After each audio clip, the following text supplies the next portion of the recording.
अब हम इस वीडियो में शुरू कर रहे हैं क्लास 10th का चैप्टर नंबर 14 चल रहा है हमारा प्रोबेबिलिटी, उसका इंट्रोडक्शन पार्ट 2। इससे पहले वाली वीडियो में हमने इंट्रोडक्शन पार्ट 1, जिसमें कि मैंने आपको एक्सपेरिमेंट, रैंडम एक्सपेरिमेंट, ठीक है, सैम्पल स्पेस और प्रोबेबिलिटी की डेफिनेशन वगैरह समझाई थी। अभी हम एक्सरसाइज को शुरू करने से पहले ये वाली वीडियो आपको पूरी और देखनी पड़ेगी, क्योंकि इसमें बहुत सी जो कि इम्पोर्टेंट चीज़ें हैं जो कि हमको प्रोबेबिलिटी को समझने में, और जो प्रोबेबिलिटी में जो बेसिक्स, जो टर्म्स हैं, जो कंसेप्ट हैं, उनको समझने में ये सब चीज़ें हमको आनी चाहिए। ठीक है, तो एक्सरसाइज को शुरू करने से पहले हम पहले इन सब चीज़ों को समझते हैं, क्योंकि जो क्वेश्चन होंगे ना एक्सरसाइज में वो भी इन्हीं के ऊपर रिलेटेड होंगे। तो सबसे पहले हम बात करते हैं इवेंट की, EVENT, इवेंट।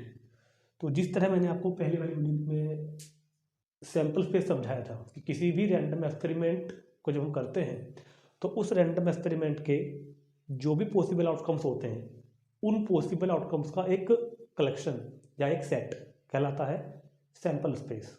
ठीक है ना। और हाँ, जिन्होंने भी वीडियो नहीं देखी है पहले वाली, वो इस वीडियो के डिस्क्रिप्शन में जाकर लिंक पर क्लिक करके पहले इससे पहले वाली वीडियो को जरूर देख लें एक बार।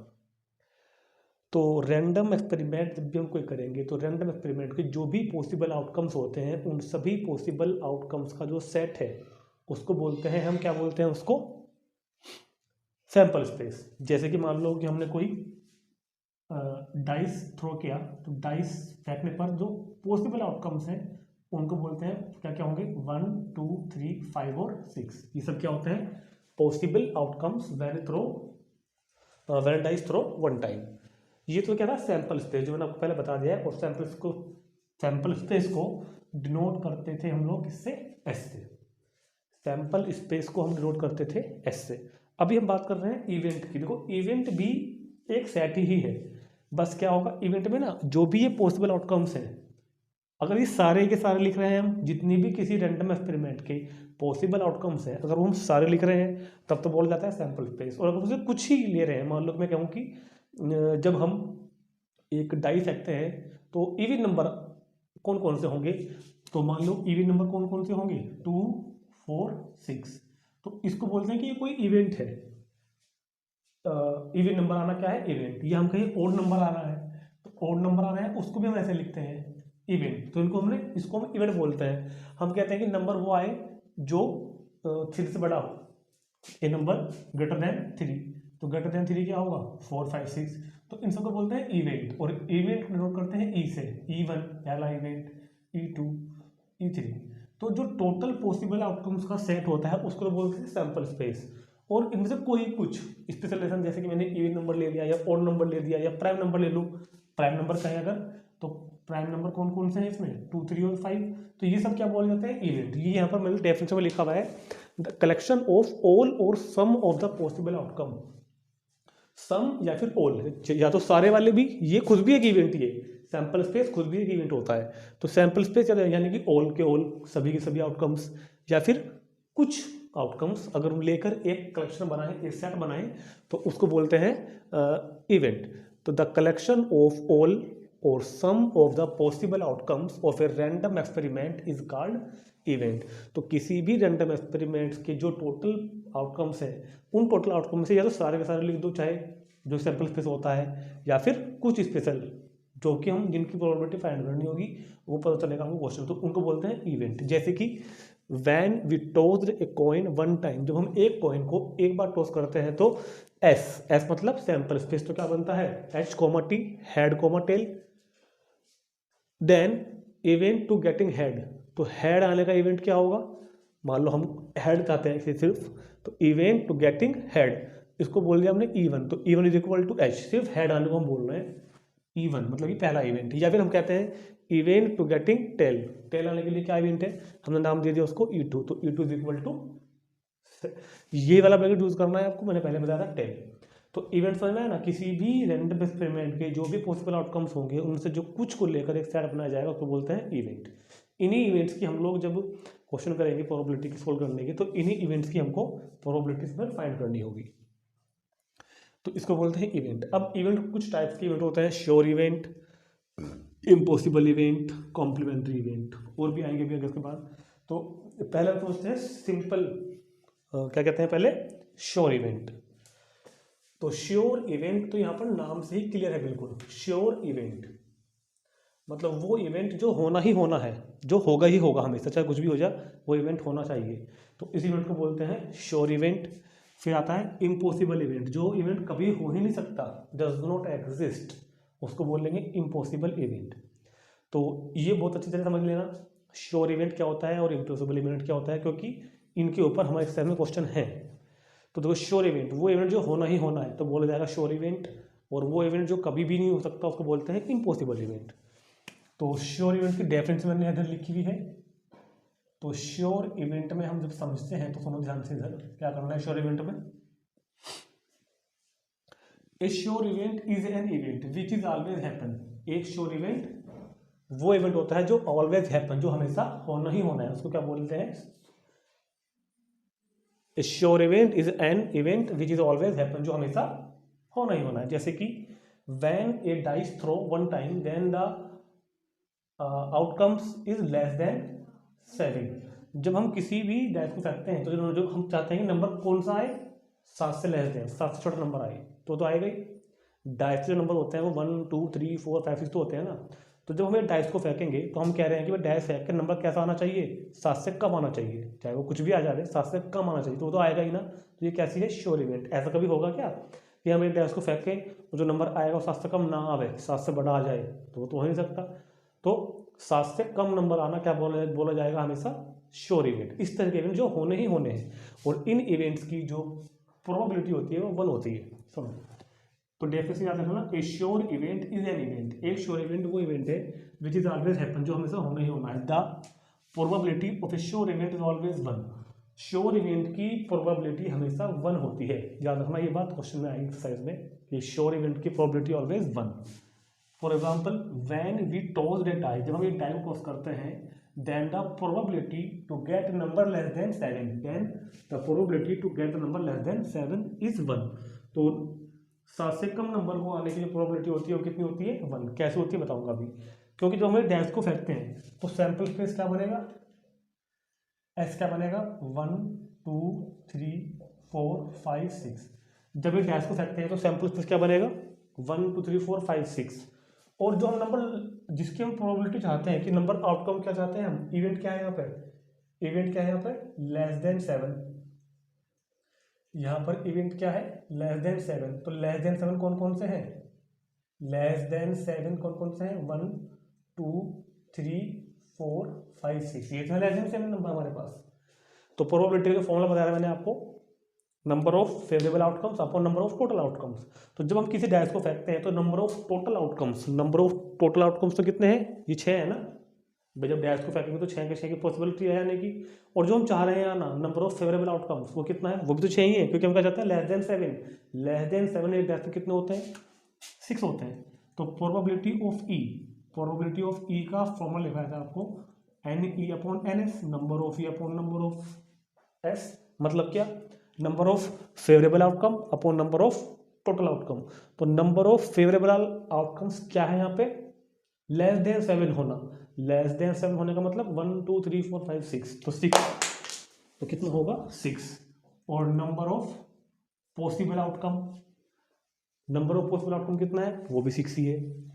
तो श्योर इवेंट की जो प्रोबेबिलिटी होती है वो हमेशा 1 होती है। तो इसलिए मैंने आपको बता दिया कि श्योर इवेंट के लिए, a sure event is an event which is always happen, the probability of a sure event is always 1। For example when we toss the die then the probability to get a number less than 7 is 1, so it is a sure event. इसके बाद है impossible event. अब impossible event में क्या है, वो event जो कभी हो ही नहीं सकता उसको बोलते हैं इम्पॉसिबल इवेंट। और क्लियर है बात क्लियर क्या है कि इम्पॉसिबल इवेंट की जो प्रोबेबिलिटी होती है वो हमेशा क्या होती होगी, 0। इम्पॉसिबल इवेंट की प्रोबेबिलिटी ऑलवेज 0। इम्पॉसिबल इवेंट की प्रोबेबिलिटी क्या होगी, हमेशा 0 होगी।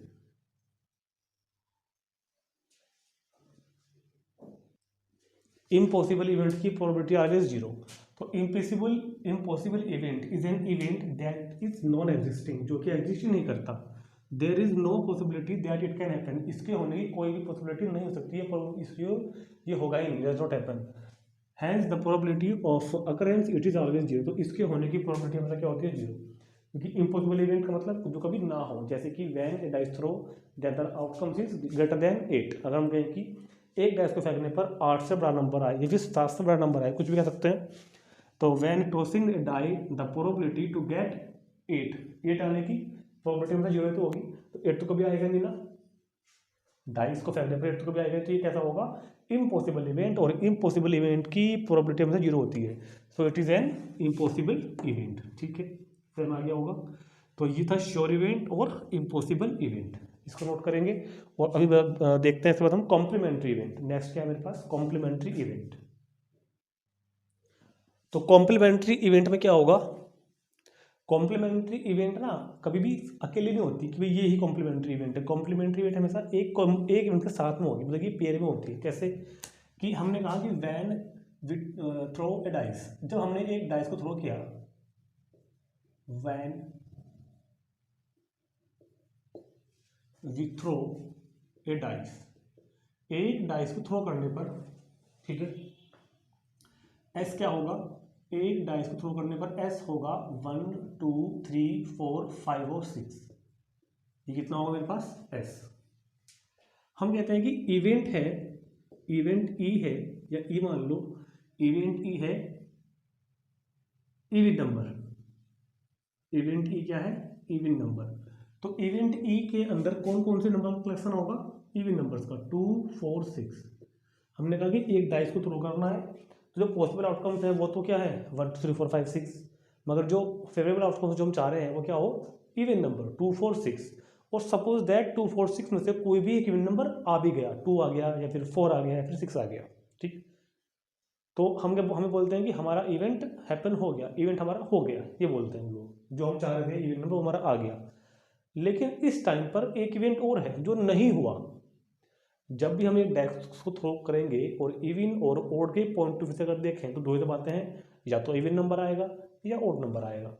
हम चाह रहे थे कि इवन नंबर आए और इवन नंबर सच में आ भी गया, तो लेकिन उस आने को तो ओड नंबर भी आ सकता था, आने को तो ओड नंबर भी आ सकता था ना, लेकिन इवन चाह रहे थे, इवन आ भी गया। तो इस टाइम पे जैसे कि इवन नंबर आया तो इसके साथ साथ एक काम ये भी तो हुआ कि ओड नंबर नहीं आया, तो इनको बोलते हैं कॉम्प्लीमेंट्री इवेंट। जब एक इवेंट हो गई हो और उसके होने पर उसके जो अपोजिट वाली है, जो दूसरे वाले साथ में जो है कोरस्पॉन्डिंग जो है वो ना हुई हो, उसको बोलते हैं कॉम्प्लीमेंट्री इवेंट। जैसे कि इवन नंबर अगर आया है तो इसके लिए कॉम्प्लीमेंट्री इवेंट कौन सी बोली जाएगी, ओड नंबर का आना, ठीक। तो कॉम्प्लीमेंट्री इवेंट हमेशा वो इवेंट होती है जो एक इवेंट की जो कि फेवरेबल थी, जिसको हम चाह रहे थे, वो जब हैपन हो जाती है, इवन नंबर की तो होगी ना, तो यहाँ पर हुई कौन सी नहीं है, ओड नंबर की नहीं हुई। या उल्टा कह लो, हम चाह रहे थे कि ओड नंबर आए, मान लीजिए हम क्या चाह रहे थे कि ओड नंबर आए, उसको हमने इधर ही माना एक दूसरे एग्जाम्पल में, हम चाह रहे थे कि ओड नंबर आए और ओड नंबर आ भी गया, ओड नंबर आ भी गया, तो इस टाइम पे क्या नहीं आया, इस टाइम पे इवन तो नहीं आया ना। मान लो हमने थ्रो किया 3 आया, 3 आया, ये ओड आ गया, तो इवन तो नहीं आया, तो इवन वाला क्या बोला जाएगा इसलिए कॉम्प्लीमेंट्री इवेंट। तो कोई भी कॉम्प्लीमेंट्री इवेंट कब होती है, जब उसके कोरस्पॉन्डिंग वाली फिर वाली जो इवेंट थी वो हो जाती है। तो complementary event, let E be an event, अगर ई कोई इवेंट है and not be an event, not E भी कोई इवेंट है, तो यहाँ पता क्या है, ई तो क्या होगी यहाँ पर 2 4 6, और जो नॉट ई होगी, अगर हम नॉट ई की बात करें, नॉट ई मतलब ई नहीं, ई वाली, जब ई 2 4 6 है तो ध्यान से बताओ नॉट ई कौन हुई यहाँ पर, नॉट ई यहाँ पर 1 3 5 तो हुई। अगर ई 2 4 6 ले रहे हैं तो नॉट ई क्या होगी यहाँ पर 1 3 5, तो इस नॉट ई को, इस ई का कॉम्प्लीमेंट्री इवेंट बोलते हैं, जो कि इसकी बिल्कुल अपोजिट वाली होती है। तो let E be an event and not E be an event which occurs only when E does not occurs which notes not E by E dash और बार ई। तो मान लो सपोज करते हैं कि हमने कहा कि भाई इवन नंबर आए 2 आए, और इवन नंबर हम जो चाह रहे थे इवन नंबर आना 2 आए या फिर 4 आए फिर 6 आए, वो नहीं आया, 3 आ गया, तो हम बोलते हैं अरे यार कॉम्प्लीमेंट्री इवेंट होगी।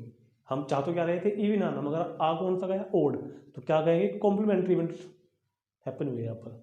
हम जो चाह रहे थे वो तो था ना इवन नंबर आना, मगर वो नहीं आया, 3 आया, तो क्या हुई, कॉम्प्लीमेंट्री इवेंट। तो ये लिखा हुआ है let E be an event and not E be an also an event which occurs only when E does not occur. जब ई ना हुई हो, उसके अपोजिट वाली जब हो गई हो, तो उसको बोलेंगे कि कॉम्प्लीमेंट्री इवेंट हो गई है। And with notes, complementary event को डिनोट करते हैं या तो नोट ई से, या फिर ई के साथ डैश लगाकर ई डैश, या फिर बार ई लिख के। The event not E is called complementary event of E. The event not E, बात है ना, नोट ई को ई की कॉम्प्लीमेंट्री इवेंट बोलते हैं, ठीक है। नोट ई इवेंट को क्या बोलते हैं, नोट ई जो इवेंट है ई की कॉम्प्लीमेंट्री इवेंट होती है। नोट ई क्या होती है, ई की कॉम्प्लीमेंट्री इवेंट। चलिए ठीक, अब इसकी कुछ बातें नोट करते हैं जरा। नोट, जब भी कोई कॉम्प्लीमेंट्री इवेंट है, मान लो, ध्यान सुनना, तो पहला क्या होगा, नोट कर लेना है बात, प्रोबेबिलिटी ऑफ ई, ई की प्रोबेबिलिटी, और जो ई की कॉम्प्लीमेंट है ई बार ई, उसकी प्रोबेबिलिटी का सम ऑलवेज 1 होता है। याद रखना ये बात, probability of E plus probability of bar E, मतलब कि ई की प्रोबेबिलिटी और नॉट ई की, यानी कि कॉम्प्लीमेंट्री ऑफ ई की प्रोबेबिलिटी हमेशा क्या होती है, 1। दूसरा फॉर्मूला, अगर हम इसी फॉर्मूले को देखें बहुत ध्यान से, और हम इसको उधर भेज दे रहे हैं माइनस में, तो उधर बन जाएगा 1 माइनस प्रोबेबिलिटी ऑफ बार ई। इसको हमने उधर भेज दिया माइनस में, थर्ड। या उल्टा कर लो इस बार, प्रोबेबिलिटी ऑफ बार ई को तो यहीं रख लो, और पी ई को उधर भेज दो, तो क्या बन जाएगा 1 माइनस पी ई। तो ये तीनों फॉर्मूले एक ही है वैसे तो, जो पहला है वो दूसरा है, उससे निकालना है, और वो तीसरा है। तो ये तीनों फॉर्मूले आपको याद रखने हैं, probability of E plus probability of bar E, मतलब कि किसी इवेंट की और उसकी कॉम्प्लीमेंट्री इवेंट की प्रोबेबिलिटी का सम हमेशा 1 होगा। इसको उधर भेज देंगे तो ये क्वेश्चन इस तरह से आएगा कि मान लो हमको क्वेश्चन दिया हुआ होगा कि एक इवेंट ई होने की प्रोबेबिलिटी 1/3 है, प्रोबेबिलिटी ऑफ ई कितनी है, 1/3 है, तो इसकी कॉम्प्लीमेंट्री इवेंट की प्रोबेबिलिटी बताओ। तो बताने किसकी है, कॉम्प्लीमेंट्री की, बार ई की। तो बार ई की प्रोबेबिलिटी क्या होगी, 1 माइनस पी ई, 1 में से इसको माइनस कर देंगे। इस तरह के क्वेश्चन हमारे एक्सरसाइज में आएंगे, ठीक। तो इसको नोट करो, अभी थोड़ा सा और देखते हैं इसके बाद, थ्योरी का काम थोड़ा अभी और भी है, समझते हैं, पहले इसको नोट करो एक बार थोड़ा सा।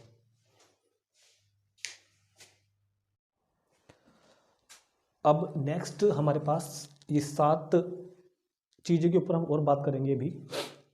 सबसे पहले है इस पर अब लिमिट ऑफ प्रोबेबिलिटी, दूसरा आएगा एलिमेंट्री इवेंट, तीसरा इक्वली लाइकली आउटकम, और उससे जैसा होगा नॉट इक्वली लाइकली आउटकम, 5वां एक्सपेरिमेंटल प्रोबेबिलिटी, 6 थ्योरेटिकल प्रोबेबिलिटी, और 7 डेक ऑफ कार्ड। इन सभी की डिटेल को और अच्छे से समझते हैं एक बार, क्योंकि ये सब हमारे क्वेश्चन में एक्सरसाइज में यूज़ होंगे, ठीक है। उसके बाद हम एक्सरसाइज स्टार्ट करेंगे। तो सबसे पहले बात करते हैं लिमिट ऑफ प्रोबेबिलिटी की। लिमिट ऑफ प्रोबेबिलिटी का क्या मतलब है,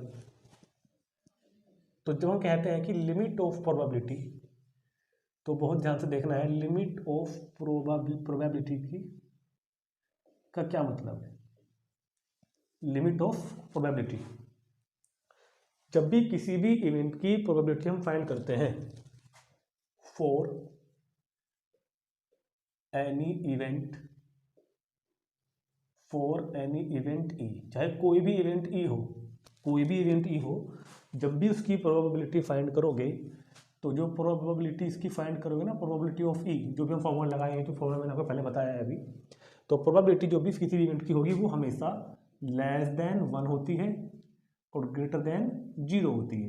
मतलब किसी भी इवेंट की प्रोबेबिलिटी 0 से हमेशा बड़ी होगी और 1 से हमेशा छोटी होगी, और इनके इक्वल भी हो सकती है, क्योंकि अगर श्योर इवेंट है तो प्रोबेबिलिटी 1 होगी, और अगर इम्पॉसिबल इवेंट है तो प्रोबेबिलिटी 0 होगी।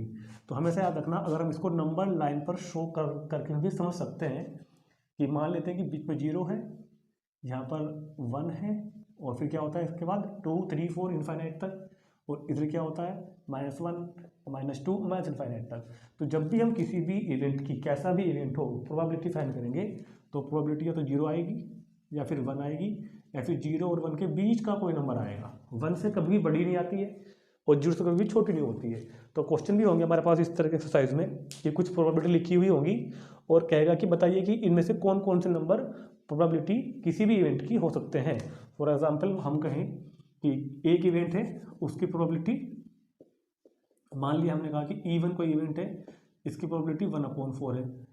तो किसी इवेंट E2 की प्रोबेबिलिटी 7/3, मान लो हमने ऐसा कहा, तो ये पूछ रहा कि इसमें कौन सा जो स्टेटमेंट है वो ट्रू है और कौन सा फॉल्स है, कौन सा सही है कौन सा गलत है। तो जैसे कि हमने बताया कि किसी भी इवेंट की प्रोबेबिलिटी 0 और 1 के बीच में होती है, या फिर 0 के इक्वल और 1 के इक्वल। प्रोबेबिलिटी 0 होगी या फिर 1 होगी या फिर इसके बीच बीच होगी। तो ये जो है 1/4 ये बैठा है 0.25, तो ये तो 0 1 के बीच में आ रहा है ना, तो ये तो हो सकती है, किसी भी इवेंट की प्रोबेबिलिटी तो हो सकती है। लेकिन 7/3 होगा 2 पॉइंट समथिंग करके कुछ निकल के आएगा, तो ये नहीं होगी क्योंकि 2 से ज़्यादा आ रही है। और हमने क्या बताया कि प्रोबेबिलिटी या तो 0 होती है या 1 या फिर इसके बीच में होती है। तो ये बात याद रखना है, इसको बोलते हैं लिमिट्स ऑफ प्रोबेबिलिटी। तो जब भी हम प्रोबेबिलिटी करेंगे, किसी भी क्वेश्चन की फाइंड करेंगे, तो उसकी जो प्रोबेबिलिटी होगी ना वो 0 आएगी या 1 आएगी या फिर 0 और 1 के बीच में आएगी। 1 से कभी भी बड़ी नहीं आएगी और 0 से कभी भी छोटी नहीं आएगी। 0 छोटी मतलब नेगेटिव भी कभी नहीं आएगी। तो नोट करें तुरंत प्रोबेबिलिटी की जो मैंने आपको ये लिमिट लिखवाई है कि इसी रेंज में प्रोबेबिलिटी हमारी फाइंड होती है। फिर देखते हैं इसके बाद एलिमेंट्री इवेंट। नेक्स्ट टॉपिक है मेरे पास इसके बाद एलिमेंट्री इवेंट। अब ये एलिमेंट्री इवेंट्स क्या होते हैं इनको भी समझेंगे ध्यान से। हालांकि एलिमेंट्री इवेंट के ऊपर क्वेश्चन हमारे पास लगभग बुक में ना के ही बराबर है, फिर भी पता होना चाहिए कि हमारे सिलेबस में तो है।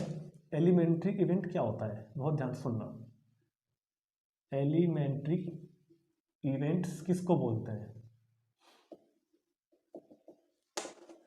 अब है एलिमेंट्री इवेंट्स। तो किसी भी सैंपल स्पेस, हमने कोई एक्सपेरिमेंट किया,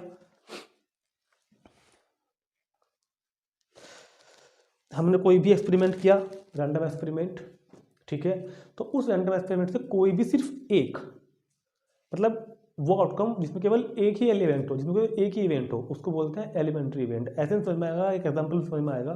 तो पहले एक लाइन जरा लैंग्वेज में लिख लेते हैं कि एन इवेंट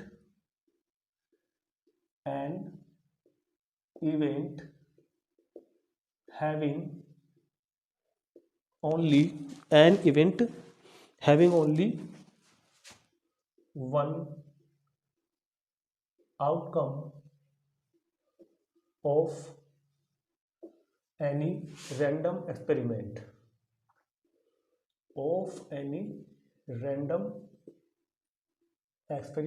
एन इवेंट, कोई event having only one outcome, तो वो इवेंट जिसमें केवल एक ही आउटकम हो इज कॉल्ड एलिमेंट्री इवेंट। तो एलिमेंट्री इवेंट किसे बोलते हैं? देखो तुम्हारे सिलेबस में डेफिनेशन लिखने के लिए नहीं आती, लेकिन पता तो होनी चाहिए फिर भी कि एलिमेंट्री इवेंट किसे बोलेंगे।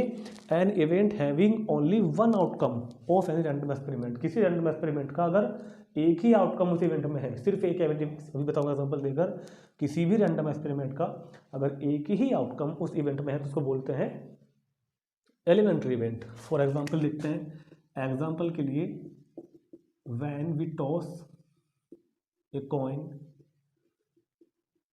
अगर हमने एक कॉइन टॉस किया तो बताओ सैंपल स्पेस क्या बनेगा? इस रैंडम एक्सपेरिमेंट का सैंपल स्पेस क्या बनेगा? हेड और टेल।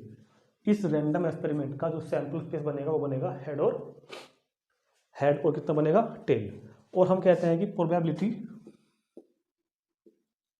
या प्रोबेबिलिटी छोड़ो, हम कहते हैं इवेंट, फिलहाल हम इवेंट की बात कर रहे हैं ना, अभी हम प्रोबेबिलिटी बात नहीं कर रहे हैं, हम बात कर रहे हैं event getting head, event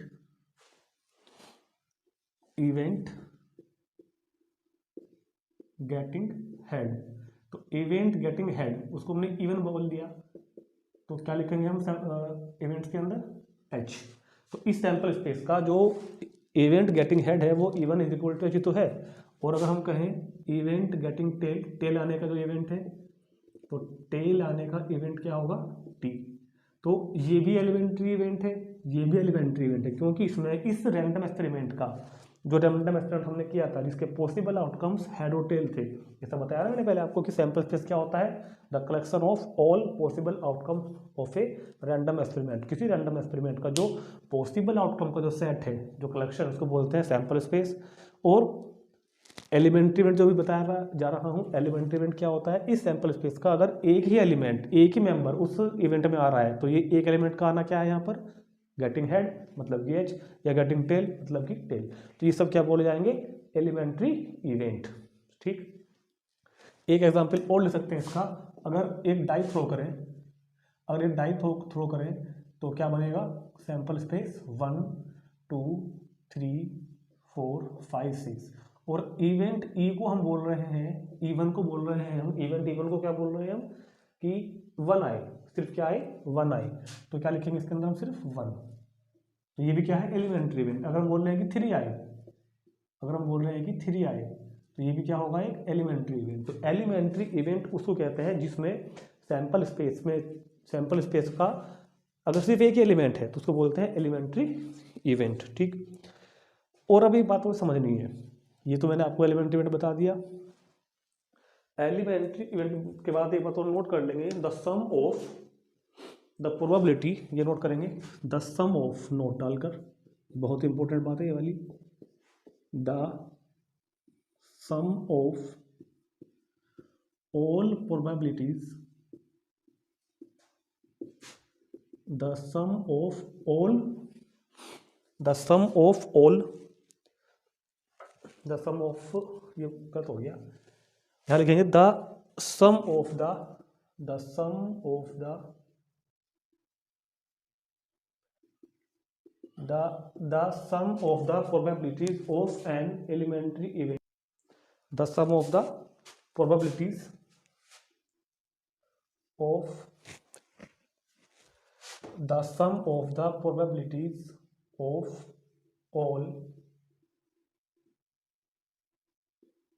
all elementary events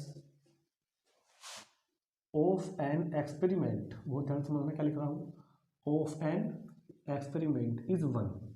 ये बात बहुत ध्यान से समझना कि किसी भी एक्सपेरिमेंट की जो एलिमेंट्री इवेंट्स होती हैं, इन सब की प्रोबेबिलिटी का सम हमेशा 1 होता है। मतलब क्या लिखा है, the sum of the probabilities of all elementary event, the sum of the probabilities of all elementary events of experiment is 1। देखो यहाँ पर एक्सपेरिमेंट क्या था, यहाँ पर एक्सपेरिमेंट क्या था, हेड और टेल।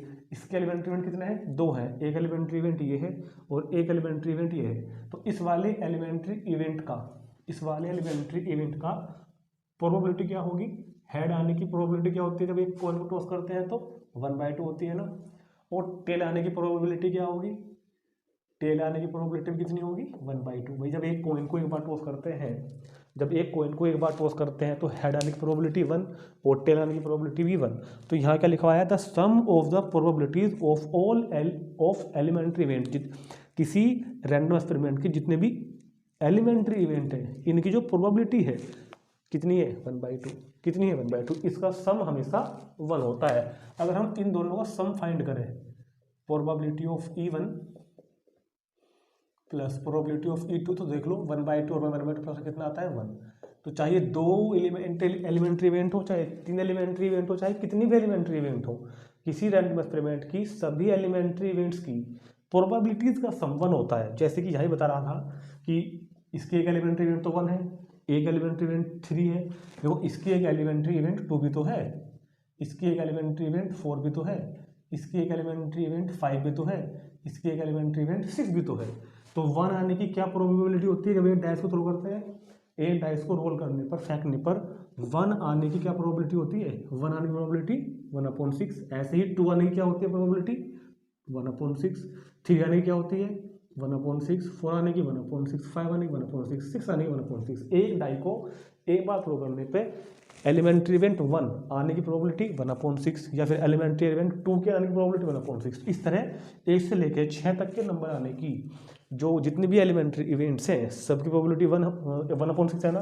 तो इन सभी का अगर मैं सम निकाल लूँ, तो ध्यान से देखो 6 कितना हो जाएगा 6/6, मतलब कि 1। तो ये नोट कर लिखाया मैंने, the sum of the probabilities of all elementary event, the sum of the probabilities of all elementary event of an experiment is 1। किसी भी रैंडम एक्सपेरिमेंट की जितनी भी एलिमेंट्री इवेंट्स होंगी, उन सब की प्रोबेबिलिटी का सम 1 होता है। ठीक, नोट करेंगे इसको, फिर देखते हैं इसके बाद हम इक्वली लाइकली आउटकम और नॉट इक्वली लाइकली आउटकम, ये बस समझना ही बहुत जरूरी है। पहले इसको नोट कर लो एक बार।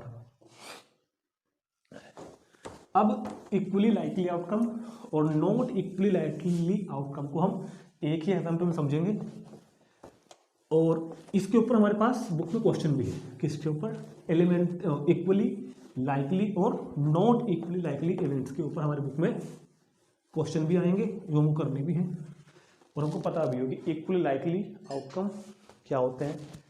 तो अब डालते हैं हेडिंग इक्वली लाइकली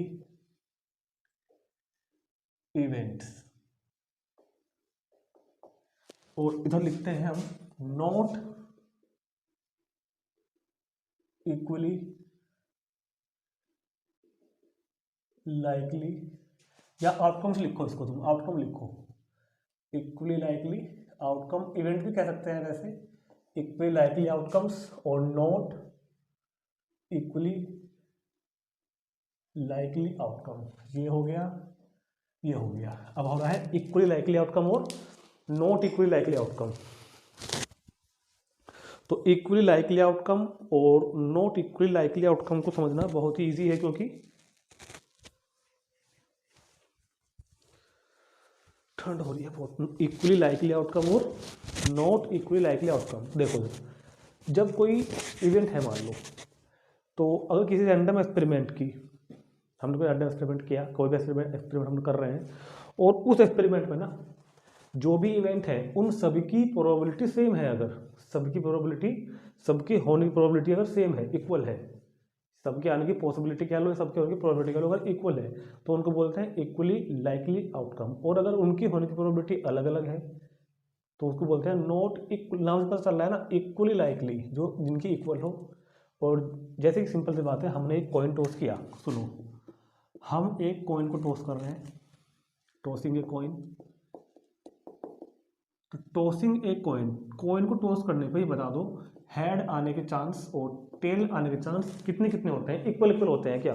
जब सिक्का टॉस करते हैं तो हेड आने की चांस 50% है और टेल आने की चांस भी 50% है, ऐसे तो होता है। अगर हम तो इस बात को प्रोबेबिलिटी की उसमें बात करें तो हेड आने की प्रोबेबिलिटी 50%, यानी कि 50% को क्या लिखते हैं हम लोग, 50/100, मतलब कि 1/2। और अगर प्रोबेबिलिटी की उससे बात करें तो भी 1/2 से निकल के आती है भाई, क्योंकि टोटल सैंपल स्पेस क्या बनता है, हेड कॉमा टेल। तो हेड आने की probability 1/2 number of favourable outcome upon number of total outcome.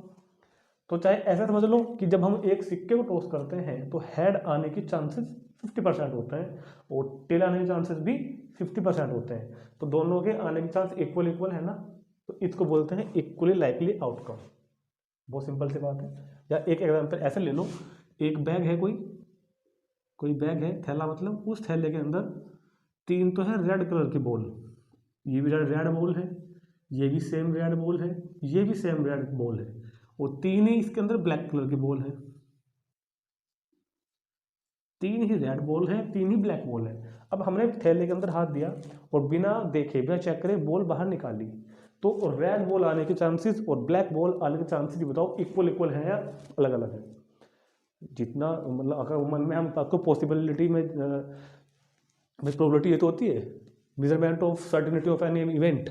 तो इस थैले में से रेड बॉल बाहर एक बॉल निकालनी है, तो हम क्या सोचेंगे कि भाई जितने चांसेस रेड बॉल आने के हैं उतने चांसेस ब्लैक बॉल आने के हैं। तो ये क्या बोल जाएगी, इक्वली लाइकली इवेंट। मगर अगर इस थैले में मैं ऐसा कर दूं कि 2 तो हो रेड बॉल और 3 हो इसके अंदर ब्लैक बॉल, 2 तो हो रेड बॉल और 3 क्या हो, ब्लैक बॉल। तो अब देखो इन दोनों के होने के चांसेस इक्वल नहीं है। इस बार रेड बॉल आने के चांसेस कम है, ब्लैक बॉल आने के चांसेस ज़्यादा है, तो ये इक्वली लाइकली इवेंट नहीं है। तो बताओ इक्वली लाइकली इवेंट समझ में आ गया होगा ना। और भी एग्जाम्पल है, मान लीजिए कि आप जहाँ बैठे हैं इस समय, आपके पास एक रूम होगा, मुझे पता है, रूम में बैठे होंगे, एक छत पर पंखा भी लगा हुआ होगा। तो ये पंखा कब से लगा हुआ है आपके घर में, भाई हो सकता है किसी के यहाँ 10 साल से लगा हो, किसी के यहाँ 6 महीने से लगा हो, कुछ भी लगा हुआ होगा। ये पंखा आज तक नीचे गिरा है क्या, छत से टूट के? नहीं गिरा, मेरे जहाँ तक है नहीं गिरा होगा, भगवान ना करे कभी कहीं किसी के ऊपर पंखा गिरे। लेकिन बहुत ही कम ऐसा कोई एक्सीडेंटल केस आया होगा कि भाई छत का पंखा किसी बाई चांस पेंच वेंच कोई लूज था, कुछ भी रीज़न रहा हो, गिर गया। कोई रेयर केस यहाँ कभी बहुत पहले, सालों पहले किसी और कंट्री में कहीं भी गिर गया।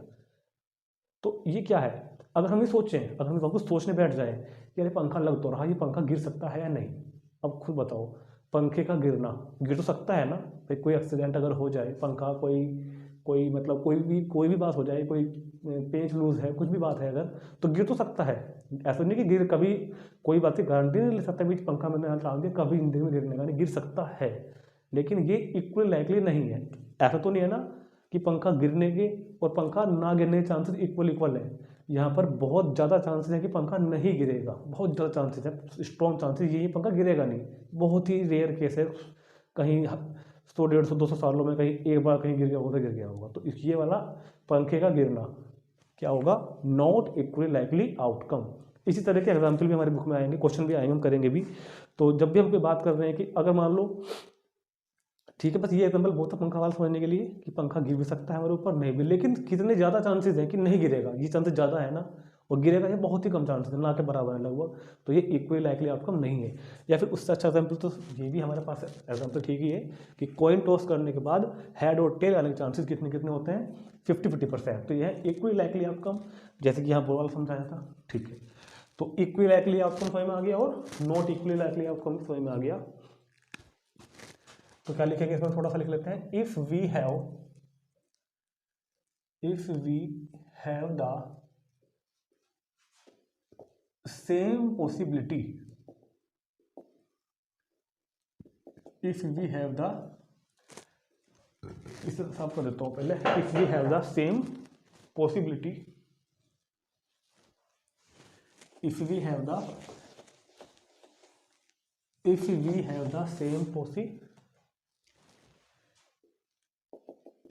the same possibility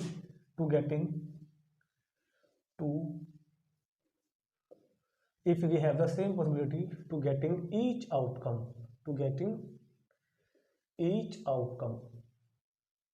तो बस इतना बहुत है कि if we have same possibility to getting each outcome, अगर सभी आउटकम के आने की संभावना इक्वल है, सेम है, तो उसको क्या बोल लेंगे हम, इक्वली लाइकली आउटकम। और अगर अलग अलग है, इफ वी डोंट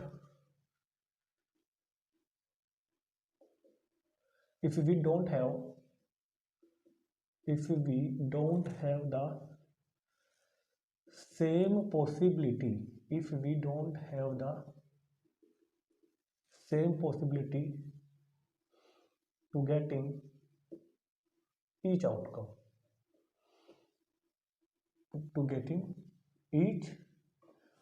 तो अगर आउटकम्स के होने की पॉसिबिलिटी अलग अलग है तो नॉट इक्वली लाइकली है। एग्जाम्पल में आप ये लिख सकते हैं यहाँ पर, फिर भी अगर चाहें तो, वैसे मैंने आपको बहुत अच्छे तरीके से समझा भी दिया है। एग्जाम्पल क्या होगा इसका कि अगर ये एक थैला है, एक बैग है जिसमें ब्लैक कलर की बॉल 3 है और रेड कलर की बॉल 3 है, तो बहुत ध्यान से देखो, अगर हम एक बॉल निकालते हैं तो रेड बॉल आने के और ब्लैक बॉल आने के चांसेस इक्वल है, तो ये क्या होगा, इक्वली लाइकली इवेंट। और अगर हम इस थैले को ऐसा बना दें कि इसके अंदर जो रेड बॉल है वो तो 2 हो और ब्लैक कलर की बॉल 4 है, तो ये इक्वली लाइकली इवेंट नहीं होंगे, क्योंकि यहाँ पर ब्लैक बॉल के आने के चांसेस अलग अलग हैं। तो ये हो गया है आपका इक्वली लाइकली इवेंट और नॉट इक्वली लाइकली इवेंट। अच्छे से समझ लेना, अभी भी क्वेश्चन आएगा इसके ऊपर हमारे पास। अब देखते हैं नेक्स्ट।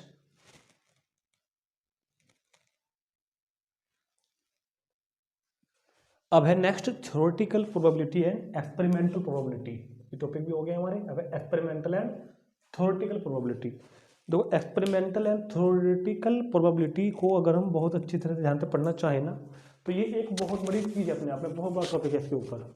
ये जो हम क्लास 10 प्रोबेबिलिटियाँ पढ़ रहे हैं ना, हम इसको छोड़ रहे हैं अगर, और केवल इन दोनों को लेकर बैठ जाए ना अगर यहीं पे अभी, एक्सपेरिमेंटल प्रोबेबिलिटी और थ्योरेटिकल प्रोबेबिलिटी, तो इसके ऊपर मैं कम से कम 5-6 घंटे की वीडियो बना दूंगा कैसे यहाँ पे, और ये टॉपिक खत्म नहीं होगा। इतना बड़ा टॉपिक है एक्सपेरिमेंटल एंड थ्योरेटिकल प्रोबेबिलिटी को लेकर। लेकिन हमें वहाँ तक जाने की कोई जरूरत नहीं है, क्योंकि हमारे सिलेबस में जितना है हम फिलहाल उसके ही पॉइंट ऑफ व्यू से काम कर रहे हैं, क्योंकि हमारी इसमें ना इतना ज़्यादा जरूरत नहीं पड़ने वाली है थ्योरेटिकल प्रोबेबिलिटी क्या होती है और एक्सपेरिमेंटल प्रोबेबिलिटी क्या होती है। इसकी जरूरत आपको 11th क्लास में भी नहीं पड़ेगी, 12th क्लास में भी नहीं पड़ेगी। बस पता हो लेकिन कि हाँ भैया एक्सपेरिमेंटल प्रोबेबिलिटी क्या होती है और थ्योरेटिकल प्रोबेबिलिटी क्या होती है, पता तो जरूर होना चाहिए। क्लास 10 सिलेबस में सिर्फ इतना ही हमारे काम का है कि पता हो कि क्या होती क्या है, लेकिन इनका यूज़ हमारे पास फिलहाल कुछ इसका यूज़ खास नहीं है। इनका यूज़ फिर भी कहाँ आता है, अगर आप आगे चल के 12th के बाद कभी स्टैटिस्टिक्स सब्जेक्ट लोगे, क्योंकि 12th के बाद स्टैटिस्टिक्स एक अलग सब्जेक्ट हो जाता है और प्रोबेबिलिटी स्टैटिस्टिक्स का ही पार्ट माना जाता है। बीकॉम करोगे, एमकॉम करोगे, MBA वगैरह कुछ करोगे, तो तब जाके आपको कहीं पढ़ने को मिलेगा बहुत ज़्यादा डिटेल में, लेकिन वहाँ पर अभी हमको जाना नहीं है। फिलहाल बस ये समझ लो कि होती क्या है। देखो पहले ना चैप्टर क्लास 9 में भी होता था, इससे पिछले वाले साल तक, क्योंकि मैं जानता हूँ कि ये वीडियो आप लोग कब देख रहे हैं, लेकिन इस सेशन से पहले सेशन तक ये चैप्टर 9th क्लास में भी होता था। 9th क्लास में भी प्रोबेबिलिटी था, 10th क्लास में भी प्रोबेबिलिटी है, 11th क्लास में भी प्रोबेबिलिटी है, 12th क्लास में भी प्रोबेबिलिटी है। 9th क्लास की जो प्रोबेबिलिटी थी, क्योंकि आप लोग उसको नहीं जानते हैं लेकिन जो जानते होंगे वो समझ जाएंगे, एक्सपेरिमेंटल प्रोबेबिलिटी हम लोगों ने पढ़ी थी 9th क्लास में, और अब 10th क्लास में हम लोग पढ़ेंगे थ्योरेटिकल प्रोबेबिलिटी। अब लेकिन आपको तो पता ही नहीं कि 9th क्लास में कौन सी प्रोबेबिलिटी पढ़ के आए हो, जब आपने पढ़ी नहीं, क्योंकि 9th में आपके पास थी ही नहीं। हाँ, जिनके पास होगी वो समझ जाएंगे। तो बस मैं आपको यहाँ पे एक मतलब समझा देता हूँ दोनों का, एक्सपेरिमेंटल का और थ्योरेटिकल का। फिर भी 9th क्लास वाली प्रोबेबिलिटी एक्सपेरिमेंटल प्रोबेबिलिटी थी, 10th वाली जो है वो थ्योरेटिकल है, और जो 11th क्लास में आएंगी वो भी थ्योरेटिकल प्रोबेबिलिटीज़ हैं हमारे लिए, ठीक है। तो देखो, जब हम किसी प्रोबेबिलिटी को बाकायदा एक एक्सपेरिमेंट करें, मतलब जो क्वेश्चन दिया हुआ है ना, जो एक्सपेरिमेंट हम कर रहे हैं, सैंपल फिर से बना रहे हैं, उसको बाकायदा करें, फिजिकली करें, उसको करना है बाकायदा बैठ कर, तो उसका फिर रिजल्ट फाइंड करना है, रिजल्ट क्या आया, उस एक्सपेरिमेंट को बाकायदा हम करेंगे, ठीक है। हम इसे उछाल के देखेंगे, हमको डाइस फेंकना है, डाइस को फेंक के देखेंगे हम लोग। तो जब जो रिजल्ट आएगा उसको बोलते हैं एक्सपेरिमेंटल प्रोबेबिलिटी। और जब हम केवल एक प्रेडिक्शन कर रहे हैं, कि अंदाजा लगा रहे हैं कि भैया ऐसा होगा या ऐसा होगा, आज बारिश होगी नहीं हो सकती, तो वो बोली जाएगी थ्योरेटिकल प्रोबेबिलिटी। एक एग्जांपल दूंगा, अभी अच्छी समझ में आ जाएगा। पहले एक थोड़ा लैंग्वेज पे लिख लेते हैं इसको हम। The result of probability based on the actual experiment is called experimental probability. In this case the result could be different if we do the same experiment again. Experimental probability में क्या होता है कि the result of probability based on the actual experiment, इसमें जो result होगा वो actual experiment के ऊपर ही डिपेंड करता है क्या आएगा। इस केस में रिजल्ट कुड भी डिफरेंट, रिजल्ट डिफरेंट हो सकते हैं अगर हम उन एक्सपेरिमेंट को बार बार दोहराएं, उस काम को बार बार करके देखें, तो रिजल्ट अलग अलग हो सकते हैं। ये तो होती है एक्सपेरिमेंटल प्रोबेबिलिटी। थ्योरेटिकल प्रोबेबिलिटी क्या होती है? In the theoretical approach, theoretical probability में हम लोग केवल प्रिडिक्शन करते हैं, एक अंदाजा लगाते हैं कि ऐसा होगा। We predict the result without performing the experiment actually. इसमें हम एक्सपेरिमेंट करके नहीं देखते हैं, सिर्फ एक अंदाजा लगाएंगे कि भैया ऐसा होगा, और फिर आंसर देख लेंगे कि हाँ ऐसा होगा तो फिर ऐसा होगा। और इस प्रोबेबिलिटी को also known as classical probability. तो क्या लिखा है? Theoretical probability is also known as classical probability. तो थ्योरेटिकल प्रोबेबिलिटी को क्लासिकल प्रोबेबिलिटी भी कहते हैं। और 10th क्लास में जो हम प्रोबेबिलिटी पढ़ रहे हैं वो थ्योरेटिकल प्रोबेबिलिटी पढ़ रहे हैं, क्लासिकल प्रोबेबिलिटी पढ़ रहे हैं, एक्सपेरिमेंटल नहीं पढ़ रहे हैं, ठीक। ये पता हो आपको। अब ये होती क्या है? देखो, ये होती ये है कि इसको थोड़ा सा ना आपको बहुत ही फोकस के साथ फील करके समझना पड़ेगा। फील करो कि मैं क्या कह रहा हूँ, सारा ध्यान आपका यही होना चाहिए बोर्ड पे और मेरे ऊपर, नहीं तो समझ में नहीं आने की क्या होती है। वैसे जरूरत भी नहीं समझने की, आपके काम की है भी नहीं, फिर भी समझो। हम कहते हैं एक क्वेश्चन का जवाब देना है कि एक कॉइन को हमने टॉस किया एक बार। तो मैं पूछता हूं तुमसे, बहुत ध्यान सुनना, मैं पूछता हूं कि हेड आने के चांसेस कितने हैं, टेल आने के चांसेस कितने हैं। एक सिक्का टॉस करना है, चांसेस कितने कितने हैं बता दो। तो हेड आने के चांसेस देखो 50% है, और टेल आने के चांसेस भी 50% है। एक कॉइन को टॉस करने पे हेड आने के चांसेस 50% और टेल आने के चांसेस भी 50% है, मतलब कि 50-50 चांसेस हैं। बात क्लियर हो गई ना इतनी? इसको हम अगर थोड़ा सा सोल्व कर लें तो मतलब 1/2 और 1/2, और प्रोबेबिलिटी का फॉर्मूला भी यही कहता है कि हेड आने की प्रोबेबिलिटी 1/2 और टेल आने की प्रोबेबिलिटी 1/2 एक सिक्के को एक बार टॉस करने पर। ये बात समझ में आ गई होगी। चलो, अब मैं कहता हूँ कि एक सिक्का लो, उसको 10 बार टॉस करो। कितनी बार टॉस करो? 10 बार टॉस करो। कितनी बार टॉस करो? 10 बार टॉस करो। तो इस लॉजिक के हिसाब से सोच के बताना, मेरी बात का जवाब देना। जब हम एक सिक्के को एक बार उछालते हैं तो चांसेस कितने कितने हैं हेड और टेल आने के? 50-50 हैं। तो जब हम उस सिक्के को 10 बार टॉस करेंगे तो इस थ्योरी के हिसाब से, इस बात के हिसाब से, इस कहानी के हिसाब से हेड आने के चांसेस कितने हो गए? 5 हो गए ना। और टेल आने के चांसेस कितने होंगे? 5 होगी।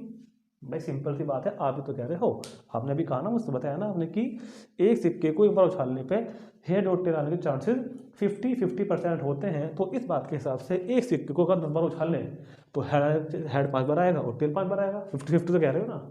लेकिन अब आप एक सिक्का लो, मेरे ख्याल से सिक्का लो, जाओ लेके आओ, मेरी जेब में फिलहाल नहीं पड़ा, मैं भी दिखाता अभी। और उसको टॉस करो और 10 बार करो, और रिजल्ट को एक जगह लिखते रहो। पहले बार टॉस करो, क्या आया लिख दो एक तरफ, फिर टॉस करो, क्या आया उसको भी लिख दो एक तरफ, फिर तीसरी बार टॉस करो, क्या आया उसको भी लिख दो एक तरफ। और इस तरह 10 के 10 बार टॉस करो और 10 के 10 रिजल्ट को लिखो बैठ के। और अब मुझे बताओ क्या आया, करके देखना है आपको अभी। अब बताओ कि यही हुआ क्या? नहीं हुआ होगा, ये नहीं हुआ होगा आपको। हाँ, हो भी सकता है, लेकिन ऐसा नहीं है कि होगा नहीं, हो सकता है किसी बच्चे का ये हो भी गया हो, लेकिन हर बार ऐसे होगा क्या? अगर अगर मान लो हम 10 बार, मैं 10 बार टॉस करता हूँ, तो हो सकता था कि चांसेस ये भी हो सकता था चांसेस ये भी हो सकता था चांसेस ये भी हो, बहुत सारे केस बनते हैं ना। तो अब सुन लो ध्यान से, क्या है एक्सपेरिमेंटल प्रोबेबिलिटी, ये वाली है जो आपने करके देखी थी। थ्योरेटिकल प्रोबेबिलिटी के हिसाब से तो आंसर यही होगा 50-50। थ्योरेटिकल प्रोबेबिलिटी के अकॉर्डिंग आंसर क्या होने वाला है आपका क्वेश्चन का 50-50, but according to experimental probability the result could be different. जो ये बताया था, एक्सपेरिमेंटल प्रोबेबिलिटी में रिजल्ट अलग अलग आएंगे। एक्सपेरिमेंट जब करके देखते हैं, सच में करके देखेंगे, अगर मैं 50 बच्चों को सिक्का दे दूँ एक का, कि भैया एक तुम भी सिक्का लो, एक तुम भी लो, एक तुम भी लो, एक तुम भी लो, और 10 बार टॉस करो। पहला बच्चा 10 बार टॉस करेगा, दूसरा बच्चा भी 10 बार टॉस करेगा, तीसरा बच्चा भी 10 बार टॉस करेगा, और अपने रिजल्ट को अपनी कॉपी लिखता रहेगा बैठ के। तो क्या सबके रिजल्ट यही आएंगे क्या? हर बार सबके आएंगे क्या? नहीं, किसी के कुछ आएंगे, किसी के कुछ आएंगे, किसी के कुछ आएंगे। तो ये तो क्या होगी एक्सपेरिमेंटल प्रोबेबिलिटी। लेकिन जब हम थ्योरेटिकल प्रोबेबिलिटी में बात करते हैं ना, तब तो केवल हमने फॉर्मूला लगाया ये वाला, number of favourable outcome upon number of possible outcome, और प्रोबेबिलिटी फाइंड कर ली किसी भी इवेंट के होने की। तो इसको बोलते हैं थ्योरेटिकल प्रोबेबिलिटी।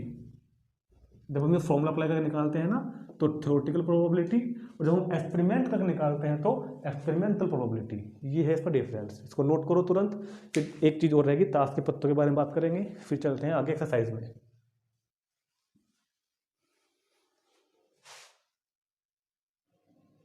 अब देखते हैं ताश के पत्तों के बारे में। डेक ऑफ प्लेइंग कार्ड, ताश के पत्ते होते हैं ना, उनकी भी हमें यहाँ पर जरूरत पड़ने वाली है, क्योंकि जब हम लोग एक्सरसाइज करेंगे ना, तो हमको ताश के क्वेश्चन मिलेंगे करने के लिए, तो उसमें हमें डिटेल पता होगी ताश में जो पत्ते होते हैं वो कितने होते हैं, किस किस कलर के होते हैं, कौन से कलर के कितने हैं उनमें। फिर ये होता है कि स्पेड्स, क्लब और हार्ट्स एंड डायमंड, ठीक। तो ये डिटेल आपको नोट कर देने की जगह पे, ताकि जब क्वेश्चन आप करोगे आपको पता हो कि भैया ताश की गड्डी में कौन से पत्ते किस किस तरह के होते हैं। तो उसके लिए सबसे पहले शुरू करते हैं। ताश की गड्डी में जो टोटल पत्ते हैं वो है 52 पत्ते होते हैं, जोकर को छोड़ के, जोकर को काउंट नहीं करेंगे। तो 52 पत्ते ताश की गड्डी में होते हैं, जिनमें से 26 ब्लैक कलर के होते हैं, 26 रेड कलर के होते हैं, ठीक। ये फिर नोट कर लो कि काले पत्ते 26, लाल पत्ते भी 26। अब इन 26 पत्तों को दो जगह डिवाइड किया हमने, 13 के दो ग्रुप में। 13 पत्ते होते हैं स्पेड्स, जिसको हुकुम बोलते हैं, 13 पत्ते होते हैं क्लब, जिसको चिड़ी बोलते हैं। ऐसे ही रेड वालों को दो जगह डिवाइड किया है, 13 होते हैं हार्ट के पत्ते, जिनको पान बोलते हैं, और 13 होते हैं डैम, जिनको ईंट के पत्ता बोलते हैं। तो टोटल वाले 52 पत्ते हैं, 52 में से 26 ब्लैक, 26 रेड, और 26 ब्लैक वालों में 13 स्पेड्स, 13 क्लब। ऐसे ही 26 रेड वालों में 13 पत्ते हार्ट्स एंड 13 पत्ते डायमंड। अब सुनो आगे बहुत ध्यान से, जो ये 13 पत्ते हैं, अब मैं इनकी आपको बता रहा हूं डिटेल। ये कितने पत्ते हैं हमारे पास? 13, ठीक। इन 13 पत्तों में ध्यान सुनना मेरी बात, इस 13 पत्ते की बात कर रहा हूं, इस वाले ग्रुप की, स्पेड वाले ग्रुप की। इसमें एक होता है किंग, इसको क्या बोलते हैं? बादशाह। एक तो होता है इसमें किंग। फिर होता है क्वीन, क्वीन को बोलते हैं बेगम। फिर एक होता है ऐश, ठीक है, इक्का बोलते हैं इसको। और एक होता है जैक, इसको बोलते हैं गुलाम, ठीक है, गुलाम। इस 13 पत्तों की जो डिटेल है वो ये है कि एक पत्ता ये है, दूसरा ये है, तीसरा ये है, चौथा पत्ता ये है। बचे जो 9 पत्ते और, 13 है ना, तो 4 तो ये हो गए, बचे 9 पत्ते और। जो ये 9 पत्ते और बचे, इन 9 पत्तों पर ना 2 से लेके और 10 तक की काउंटिंग लिखी होती है। 2, 3, 4, 5, 6, 7, 8, 9, 10, इन 9 पत्तों पे। तो ये 13 के 13 पत्तों की डिटेल समझ में आ गई आपको। इन 13 के 13 पत्तों में 4 पत्ते किंग के हैं, सॉरी, एक पत्ता किंग का है, एक क्वीन का, एक एस का, एक जैक का, और 9 पत्तों पर ये वाली काउंटिंग लिखी होती है। अब देखो सेम ये चीज यहाँ पे है क्लब में, एक किंग का, एक क्वीन का, एक एस का, और एक जैक का, और बाकी 9 पर क्या लिखा हुआ है? 2 to 9, सॉरी 2 to 10। ऐसे ही सेम ऐसे ही इस ग्रुप में होगा, सब में ही होगा, एक क्वीन का, एक किंग का, एक क्वीन, एक एस, एक जैक, बाकी 2 to 10। ऐसे ही यहाँ पे होगा, ठीक। अब जो हमको क्वेश्चन करने को मिलेंगे ना, उनमें हमको जिन पत्तों पर 2 से लेकर 10 तक की बातें लिखी हुई हैं, 2 to 10, 2 to 10, 2 to 10, इनकी हमको कोई जरूरत नहीं पड़ती, तो मैं अभी इसको जिसको फिलहाल हटा भी रहा हूँ। मैंने आपको बता तो दिया है कि इन 13 में तो 4 पत्ते तो ये वाले हैं, बाकी जो हैं उन पर काउंटर लिखी हुई है 2 से लेकर 10 तक की, ठीक, उनके में जरूरत नहीं पड़ने वाली। हमको बस ये पता हो कि अब सुनो मेरी बात, देखो बोर्ड पर बहुत ध्यान से देखना कि टोटल पत्ते कितने हुए 52, 26 कितने हुए ब्लैक, 26 हुए रेड, 13 पत्ते स्पेड्स के हैं, 13 पत्ते क्लब के हैं, 13 पत्ते हार्ट्स के हैं, 13 पत्ते डायमंड के हैं। अब बात करते हैं किंग कितने हैं, टोटल किंग कितने हैं, तो टोटल किंग हो जाएंगे 4। तो इस तरह आपको याद रखना है, टोटल किंग कितने हैं 4, टोटल क्वीन कितनी है 4, टोटल एस कितने हैं 4, टोटल जैक कितने हैं 4, इस तरह याद रखना है।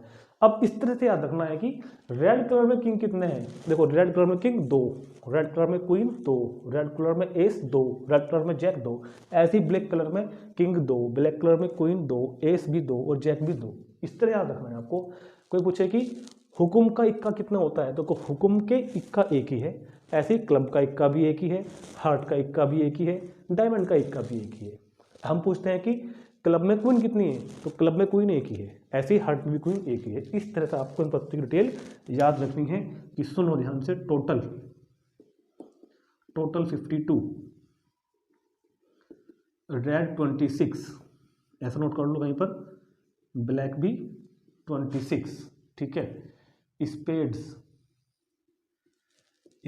13, क्लब 13, हार्ट 13,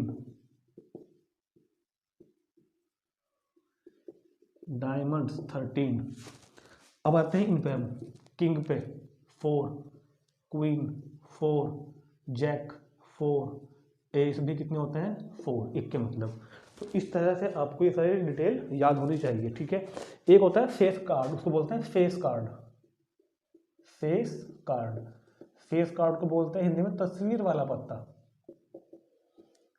तस्वीर वाले पत्ते।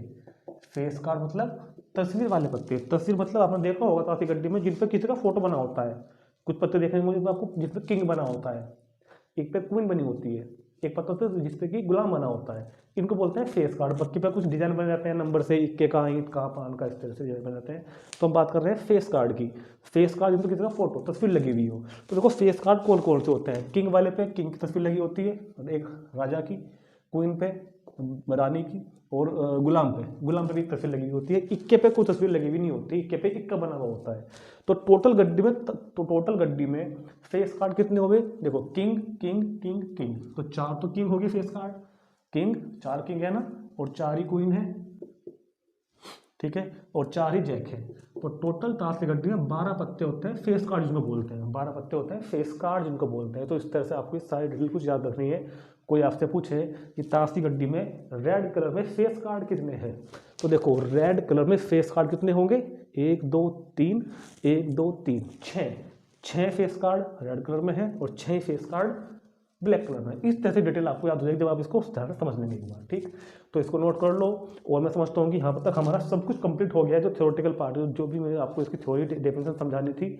अब हम मिलते हैं आपको नेक्स्ट वीडियो में, एक्सरसाइज शुरू करेंगे, उसमें हम 10 जो भी ऐसे वाली 14.1, ठीक, वो शुरू करते हैं। तब तक इसको बहुत अच्छे से एक बार रिवाइज कर लो, पढ़ लो, कोई डाउट हो तो कमेंट करके बताएं मुझे, और इस वीडियो को ज़्यादा से ज़्यादा शेयर भी करें।